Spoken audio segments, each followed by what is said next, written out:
Il y a un peu plus d'1 an maintenant, on était tous ébahis devant l'incendie de la cathédrale Notre-Dame. Il y a des images qui nous ont particulièrement marqués, comme la chute de la flèche par exemple. Depuis, les choses ont un peu avancé, on a célébré une messe de Pâques à l'intérieur. Alors c'est l'occasion de faire un petit peu le point et de voir si on va pouvoir la rendre accessible pour 2024 avec les Jeux Olympiques qui auront lieu à Paris.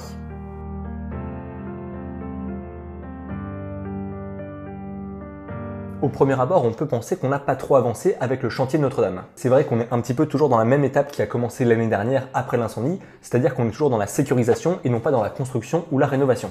L'une des prochaines étapes, ça va être d'enlever l'échafaudage qu'il y a sur Notre-Dame. C'était un échafaudage qui avait été installé avant l'incendie puisqu'il y avait des travaux de rénovation sur Notre-Dame et c'est d'ailleurs de ce chantier qu'est parti l'incendie. Et le feu a fait fondre certains échafaudages, ça a soudé ensemble certaines structures et du coup ça rend assez complexe la tâche de tout enlever. Donc il va falloir démonter tout ça pour ensuite faire un constat de la situation. Et officiellement, la cathédrale, elle est toujours en péril, elle n'est pas officiellement sauvée. On ne sait pas encore si tout va tenir ou si certaines choses vont s'effondrer quand on va enlever ce fameux échafaudage. Forcément, la crise du coronavirus, elle a impacté le chantier puisqu'il est à l'arrêt, mais on espère pouvoir le reprendre assez rapidement pour pouvoir ne pas prendre trop de retard sur l'échéance 2024 qui avait été annoncée par le président de la République. Mais il faut des bonnes conditions sanitaires pour reprendre ces travaux, parce que je vous rappelle qu'avec l'incendie, le feu a fait fondre le plomb qui était contenu dans la cathédrale, dans la structure par exemple, et ce plomb il s'est retrouvé en suspension dans l'air, et c'est une particule qui peut être très dangereuse pour la santé.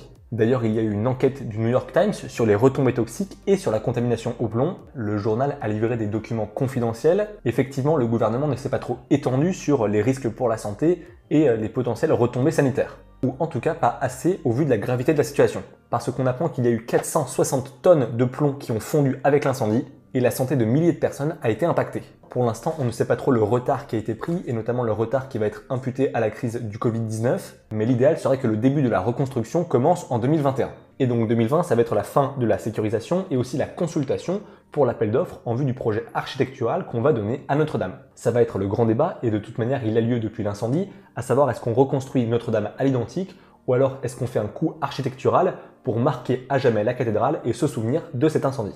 Il y a deux camps qui s'affrontent, moi je suis plutôt partisan d'une restauration à l'identique, mais je peux comprendre l'envie et la volonté de marquer dans la pierre, d'un point de vue architectural, l'incendie de la cathédrale. Après, il faut que ce soit bien fait. La question principale, bien sûr, ça va être la flèche de Viollet-le-Duc, mais pas seulement, il y a aussi la question de la charpente, qui était à l'origine faite avec la forêt, celle de chêne centenaire. Est-ce qu'on repart vers une structure en bois ou alors est-ce qu'on va utiliser du béton ou du fer par exemple? Ce qui est sûr et certain, c'est que cette forêt mythique, malheureusement, elle est perdue à jamais, mais ça ne doit pas nous empêcher de reconstruire quelque chose d'ambitieux, quelque chose qu'on regardera avec fierté dans 50, 100, 200, 300 ans. Le concours d'architectes pour rénover Notre-Dame, qui avait été annoncé par le gouvernement, ne se fera peut-être pas. On ne connaît pas encore les modalités justement pour reconstruire la cathédrale, mais depuis 1 an, il y a eu beaucoup de propositions. Les architectes, ils s'en sont donnés à cœur joie. Viens mon amour. Bah oui.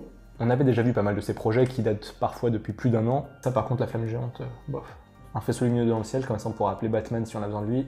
Après, il y a des idées de créer une serre ou alors une promenade et je trouve ça assez quand même intéressant de vouloir se réapproprier l'espace. Là par exemple, c'est un beau symbole de vouloir replanter des arbres pour faire écho à la forêt qui a disparu lors de l'incendie. Ça c'est très moderne, c'est trop moderne.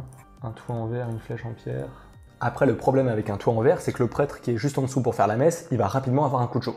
Ça serait dommage que le curé fasse un malaise.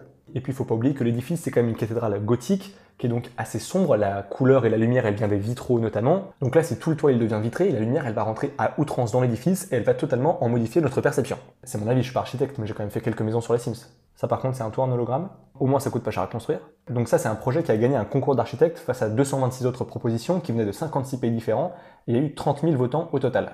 Alors en quoi ça change?